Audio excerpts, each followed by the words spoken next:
Brings us to the Sunshine State in TIAA Bank Field here in Jacksonville. This crowd excited to see get set to match up with the Indianapolis Colts. And a fair catch signaled for and taken successfully.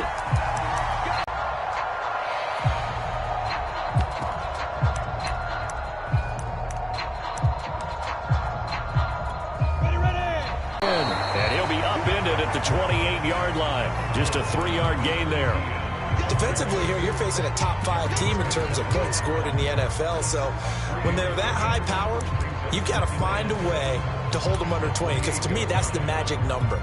20 points scored gives yourself you give yourself your best chance to win. So if they're up around 24, 28, 30, they could be in some trouble. I think so, because then you turn it into a shootout, and that means your offense has to keep pace. Here we go, 37 is the mark 37. Let's go, D. Big Sears right here. We got to step it up. Off the play fake. Here's Lawrence. Nothing open downfield, so he'll throw it away. So this game of art, Charles, you know, the talk of the NFL world all week. 2 unbeaten teams. You rarely see such like this. And I remember in preseason, you looked at schedules and said, I think these two are on a collision course. It'd be interesting to see if they actually get there, and they did. And to me, the winner of this game has to wear the crown of Super Bowl favorite. He'll let it go deep for Beckham. Oh, into a sea of defenders and intercepted. Picked off around the 27. And he will bring this across midfield to the 49-yard line. They may have thrown the interception, obviously less than ideal, but I think they also sent a message that they're going to push the ball downfield in this one. Yeah, not afraid to take their shots right away, huh? What was that, like a 9-9-9 route? 9 meaning go? Just went ahead and went for it. Didn't work out so well because it certainly appeared the defense was prepared. But I'm with you. Okay, so it didn't work this time. Doesn't mean we won't try it again later.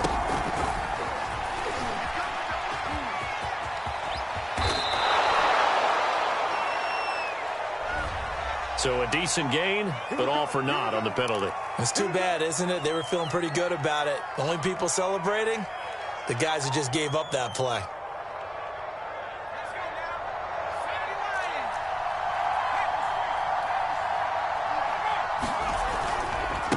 Now a handoff as they run left side.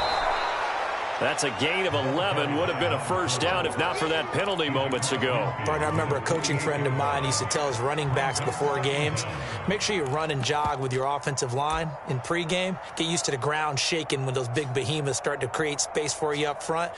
He did a pretty good job of just following those guys through there for a nice explosive run.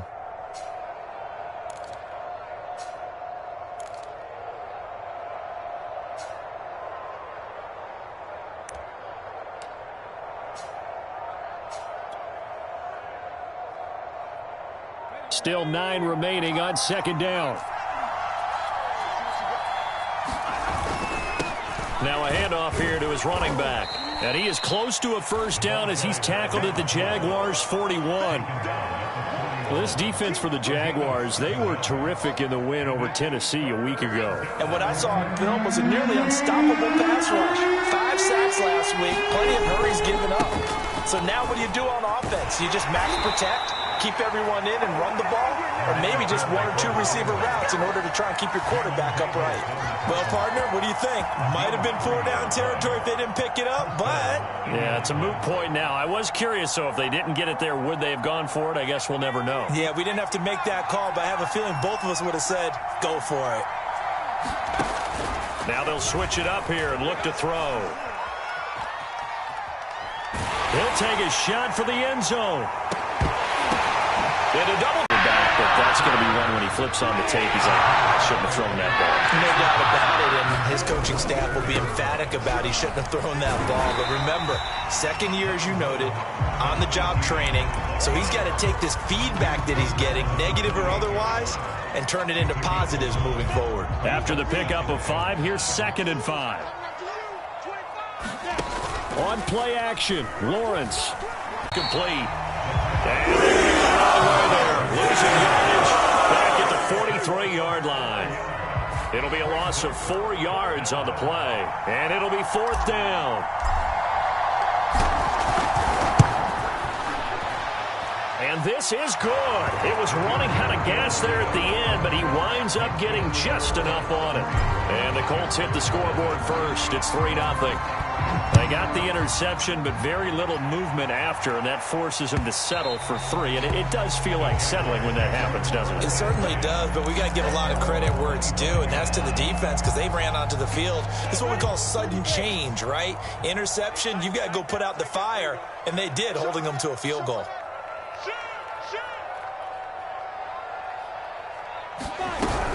Now ETN to start the drive. And he will lose yardage here back at the 23-yard line. 2 yards the loss, 2nd and 12. This defense is a difficult one to prepare for, one of the best in the league. They'll come at you from all angles, and they did a nice job there stopping him for a loss. So the opening play of the drive goes backwards. Now they'll come up on 2nd and 12. They go play action with Lawrence. They'll roll him out right. It's Knox, the tight end, making the catch. 4 yards on the completion, and it sets up a 3rd down. I think defensively you're okay with that. You're in the first quarter. He's going to get some catches, but they rallied to him quickly. And that's what you count on, and I like what you just said. First quarter, can you do it all game long? They catch it, you tackle them, they go down on the spot. Because when you're able to do that and you don't give up big chunks of yardage after the catch, now you put the offense in a position where every series they have to work hard to pick up first downs, and you tend to stall them out when you do that. And all the way inside the 35 before he goes out of bounds. A big 3rd down play there for the Jags. So the big play changes the complexion of things. Here's 1st and 10 just outside the 30. A handoff for ETN. And he struggles to get a yard here, maybe a yard, down to the 31. Yeah, things were pretty stacked up there in the middle of the line. A lot of bodies, not much space. I think ultimately he was fortunate to get anything out of that run.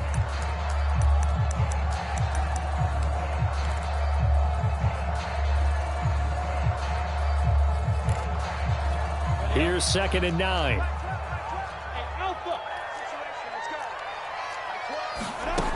Lawrence will throw. Finding Knox there, complete. And he'll be out of bounds as he gets this down about the 21 or 22. I like how they work the tight end on a nice little under route there. And if you're going to give him that much space, he's not even going to catch the football. He's going to run away from you a little bit, and that's exactly what he just did there, picking up extra yardage.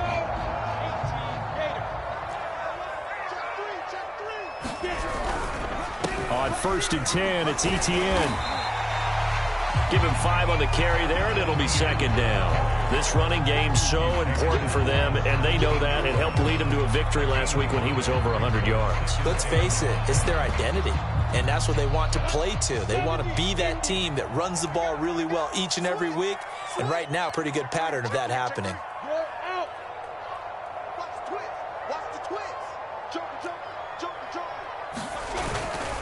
On 2nd down, ETN once more. And he'll be taken down as that will take us to the end of the first quarter of play. 3-0 after 1 on EA Sports. This will be play number 7 on the drive. 3rd and a yard. They hand off to their big tight end. And he won't be close to a first down as he runs into a wall right around the line of scrimmage. No gain there on the play, and that's going to leave him with a 4th down.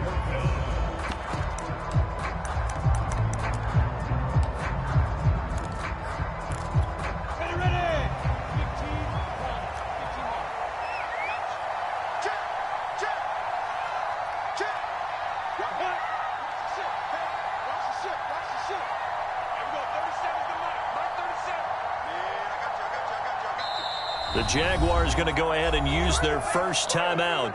They'll have 2 remaining as we step aside here in this second quarter.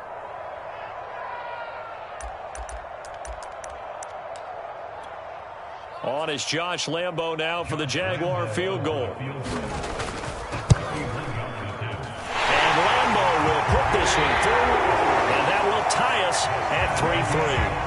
So they do get 3 points, but that's now 3 drives with only the 3 points. Not a ratio that's going to win you many ball games. Not at all, Brandon. And think about it this way. We all know payoff is the key, right?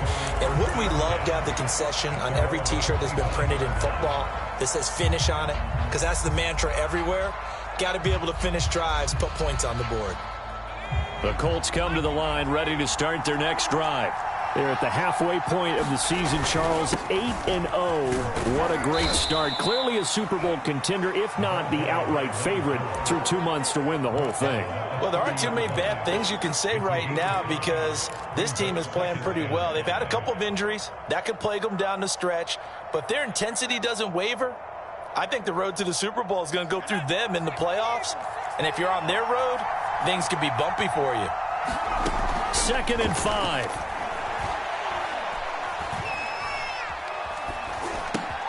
Looking left side, and he's got a man. That's Hines. And they'll get it up just short of the 45 at the 44. One of my old teammates called me the other day when he was watching the game. He's like, man, trying to watch an NFL game and trying to account for their passing game, that's difficult. And just when you think you get everything covered, here comes a back out of the backfield. And in this case, he picks up the first down. They'll contain him to just 4. 2nd down. Not a big window to throw. Coverage wasn't too bad there. Yeah, they had him under wraps pretty well, but somehow able to muscle his way open and catch the ball. 2nd and 6.